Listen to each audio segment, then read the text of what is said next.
Singing Creek Educational Center acknowledges that we are on the traditional land of the Kalapuya people, past and present. We recognize and honor their ties to this ancestral homeland and wish to express our gratitude for their stewardship of this place. Hi everybody, it's Karen Rainsong with Singing Creek Educational Center, and it's fall. Welcome to October. You guys all remember Brooke, the history dog. She's here with me today, and we have a special treat for you. We are going to visit an apple farm called Singing Creek Farm, and our friends Marjorie and Ivan are going to lead us around their farm, tell us all about what a biodynamic farm is, what happens with all their apples, and you'll get to see all kinds of wonderful things on the farm and explore it with us. So let's go. So tell us about the land around here. I noticed that when we came in, it was back a little ways off the road. It's very quiet out here. Well, originally, of course, this is Kalapuya land. And after that, when the settlers came, this was Opal Whitley's stomping grounds. And so this used to be an actual town. Back up in here was the town of Kaiser. And it had a mill and a post office. And then somehow along the way that went away. And I think that is the original post office and little town that Opal Whitley would walk to. And there were really large trees. And right back in here is a creek that runs the length of the road. And so you have a lot of apple trees here. Tell us about the apple trees. Were they already here when you moved here, or did you plant them? Yeah, so a man named Gene Gibbs lived here before us, and he planted about 450 apple trees, almost all dessert apples and varieties that don't really grow so well around here, but they're all dwarf trees, and we've been in the process of slowly cutting the trees down, some of them, and regrafting with cider varieties. Oh, nice. So you make a lot of apple cider. Oh, yes. Yeah. So tell me about this kind of tree here. What's this one called? That apple variety right there is called a Kane, and that's a really early variety. It's a cross between, it's a French and a Japanese apple cross. And it's a you'll never find it in the store because it doesn't keep very well. So as a fresh eating apple, it's one of the best. It has an amazing flavor.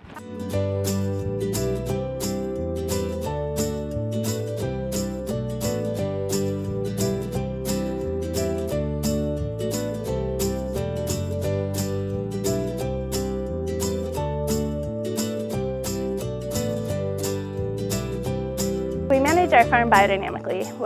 Biodynamics is a system of farming that was developed by a man named Rudolf Steiner, and this was developed back in Germany and Switzerland back in the early 20s. And it's we use plants and animal parts to make some preparations, a set of preparations, and those preparations add the right fungal bacterial combinations to the soil to uptake nutrients. So we don't use any chemicals at all on our farm, not even organic ones. We don't use copper, we don't use sulfur. And the idea is that that proper bacterial fungal combination will make a whole system within the soil, and it improves the health of the soil so that the trees are taking up what they need. And biodynamics is also a whole farm system. So usually we would have bigger animals on the farm, but we don't really have the space for bigger animals. But we really try to work with the wild animals like the deer and the bear. So after we pick all these trees and we make piles in the rows, and the bears just come and clean them up. But we do have ducks and rabbits, and we use that manure for our compost, and we build a lot of compost with our biodynamic preparations. So you mentioned bears. So you have bears come through here? Do they only come in the fall? They only come in the fall, yep. Wow. And they actually help us out a lot. Oh, really? Because they do all the cleanup.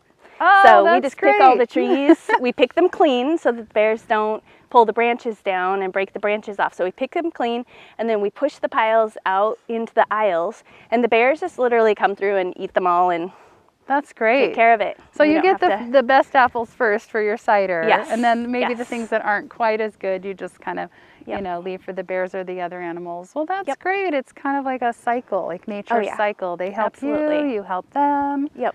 I love that. The idea with That's great. biodynamics is really to have a whole farm system that is really in tune with nature more than trying to force nature to do something. And so that's how we work, and it's a really good system, and it also brings more nutrients and more nutrition into the plants. Yeah. We also work with the moon rhythms for nice. harvesting and for storing and fermentation and planting. We really watch what the moon is doing, and not astrology, but it's actual astronomy. Yeah, and like so, the moon was full yesterday. Yes, exactly. Yeah. So what do you do on the full harvest moon? Harvest, yep. October 1st this year, Yeah, right? it's when the full moon at this time of year is happening. There's also another rhythm that the moon does, and that's called apogee and perigee, or ascending and descending. And so those two rhythms really pull all the nutrients up into the tree. And so at this time, the apples are really full. We try to avoid days, what's called a leaf day, which is when there's a lot of water in the tree, because when you pick the apples on those days, the apples will tend to rot faster. So like tomorrow and the next day are fruit days, so we'll be picking a lot of apples, and those are just really good days to pick because you have a better storage ability, a longer duration for storage. And also you kind of, I don't know, I like to think that they taste better on those days. I bet they do. I don't know if that's actually true, but Yeah, well, I have tasted your apples here, and they are wonderful. Some of the sweetest, most delicious apples I've ever had. yeah, this was a really wet spring year, and so we didn't get the pollination that we usually get because it was the 2 weeks when everything was blooming. It was really cold, and the bees don't like to come out then. We have some honeybees that are wild here, and then we get bees, we bring them in. And then we have a lot of native bees, a lot of bumblebees. Oh, nice. And So, they help pollinate the trees, too. Yeah, they're kind of random. They like to flit around and pollinate a little bit of this and a little bit of that. So it looks like you have bunnies here on the farm. Tell me about those. We just have 2 rabbits. We used to have meat rabbits, but these are our pets. And they provide a lot of poop. And we used to put them in a bunny tractor, but our dogs are a little too interested in them, so we keep them in the cage. What's a bunny tractor? A bunny tractor is just an enclosure that you can move around, and then the rabbits can just eat the grass. Oh, I see the big pile of poop under there. Yep. That's great. So it just falls down through the slats and it collects, and you can use it on the garden? We put straw in here and let them just kind of kick it through, and then last year we expanded their cage because we weren't using the bunny tractor anymore. So there's a little tunnel so they can get into this one or go up into that one. Oh yeah, look how cute they are. There's a little black one over here, and there's like a gray and brown one over there. Yep, that's the mama. And hid, yep. Hi. She's been the mother of most of our bunnies for a while. Oh, here comes a little apple for her. They're kind of spoiled with apples and kale. And All right, so Ivan, how old are you? I am 13 years old, and I'm in 7th grade. And are you doing homeschool this year because of Yes, COVID? I'm doing homeschool. I'm part of a homeschool group at the moment. Nice. And do you like living out here on this farm? Yeah, it's pretty nice, especially like not waking up to cars or anything. It's just I can sleep in almost the whole day and have no interruption except for maybe the ducks quacking for food or something like that. But So nice it's and pretty quiet. nice. Yeah. Quiet out here. I bet you have a lot of fun running around on this farm. Yeah, it's pretty fun. Neat. So I hear that you know a lot about plants. Yeah. What are you going to show us today? Here we have the lookalikes of dandelions. You might not know this, but this tall one here, hawkweed. And hawkweed is not to be mistaken for dandelions, which we have a dandelion here, and the dandelion is going to be a little lower to the ground. It's going to have a thicker stem with like a more hollow stem too. And the leaf is going to be smooth, unlike hawkweed, which is going to have a rough, furry leaf. And it's going to be very bitter when you eat, but the thing that makes it taste bitter is the thing that's going to be helping your liver. Ah, yes, and I have heard that the smaller leaves taste a little better. They're maybe not quite as bitter as like the big old they're not going to ones. have as much bitter taste, but you can. They're very healthy for you. They're high in potassium, so it's like eating banana. You could see that we've got a smooth texture here and a broader, wider leaf. And then the hawkweed has this rough, bumpy, and it almost looks like spikes, but they're softer, like a fur, which the dandelion does not. And so if you were ever to pick these, you would want to look at all these different things and know, find out which one is which first, and you should also always ask an adult before picking them and eating them. And that goes for any wild medicinal herb that you're going to eat. This is it's called red clover, and it's going to have this pink or purple flower, and the flower is going to be used in tea, and it's going to be good for blood thinner or blood purifier, and tastes good. Good it's for good you. for you. Right? Yeah. Red clover, lots of good uses. Yeah. So this is plantain, and plantain is a very helpful plant that you can find just in your garden or in your yard. But what you can do with this is if you get a bee sting or a bug bite, you're able to probably rinse it off first, but you can stick it in your mouth and chew it up and get it to like a salve, kind of that texture, and you can put it on your bug bite or your bee sting or whatever, and it will soothe it and numb it. And then also it can be mixed with other herbs and medicinals to be made into salve for cuts and nice for scrapes and cuts, burns, yeah, probably burns. too. Yeah. Mm-hmm. Awesome. I love that. And plantain can be taken internally too, right? You know? I don't know. Remember we talked about this earlier about pesto. Oh yes, we use it in our pesto actually. So really? You can make pesto with it? Yeah, you can make pesto with it. I love making my own pesto, but I don't usually put plantain in it, so that's good to know. It's you can put dandelion greens and plantain are some of the ingredients we put in ours. Nice. You guys have so many pretty feathers around. Tell me about these. What are these from? Those are the turkeys sleep up in the high trees, and so that is a turkey feather from the turkeys. They'll get up in those trees and the trees up here, and they'll fly down and get into the garden and nice and start eating apples off the ground. And but they probably help fertilize too. How you guys like to have the wild animals be a part of your farm and just kind of help it out all the ways that they do. Nice. But there is a lot of let's say turkey manure on the top of my treehouse. Uh-oh. We went up there to repair some things, and treehouse. What? You have a treehouse? Are right above there. Let's go check it out. I would like to see the treehouse.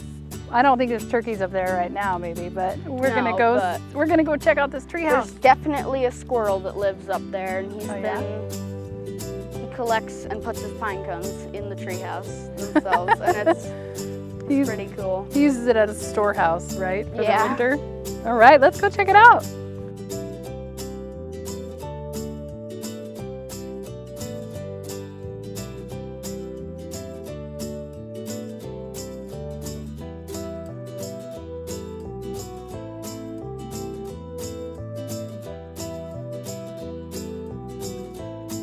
This is just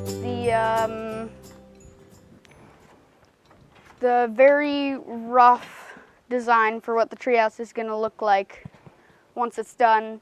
We're going to have a loft up top, and all these, we're going to make a Dutch door here, and there's even going to be another platform going out that way, connected to those trees out there.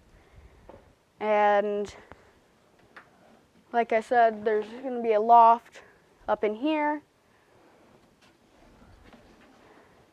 We have a great view of the orchard right out here through these windows, but it's going to have a slide right behind there.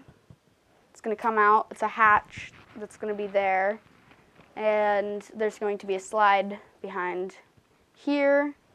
It's going to be a very large space for looking out on the orchard and the pond with the deck out there.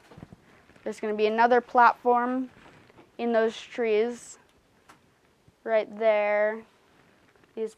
Those four. Are you going to have a zip line to the trees? Zip line we have talked about.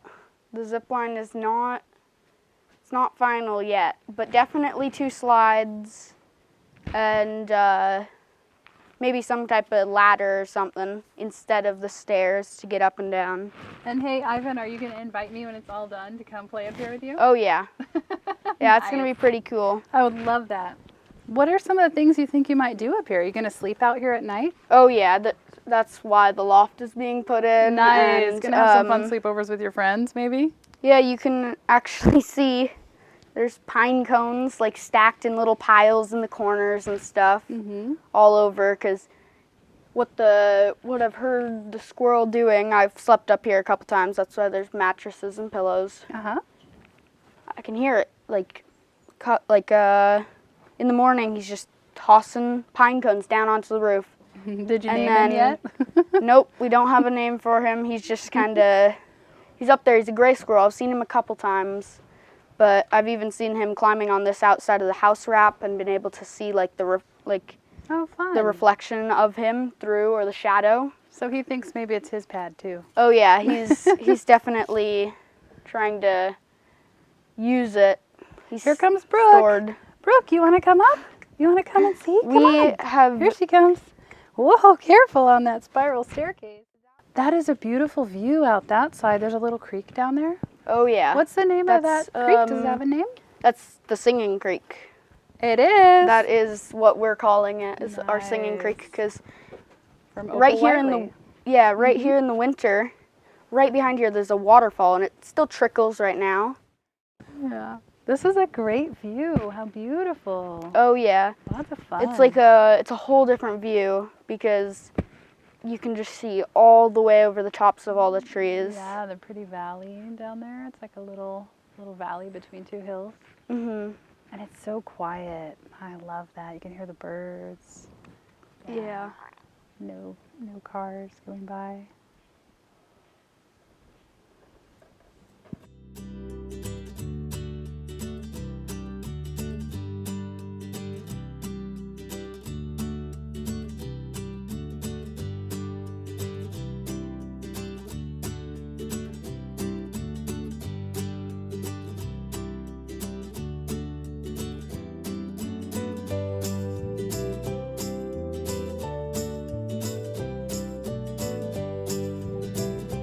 All right, well, thanks for a great day on the farm, you guys. I really appreciated being here. And yeah, and it was great. Thanks for letting Brooke come too. She loves to run around on the farm. Absolutely. Yeah. Yeah, and I really enjoyed your tree house too. That was an extra bonus. Thanks, Ivan. Yeah, well, I'm gonna take home some wonderful stuff here from the farm. It sounds like a pumpkin might be in order, an apple or 2. So, Singing Creek Farm. Thanks again, guys. Yeah, thank Yeah. you. Thank you.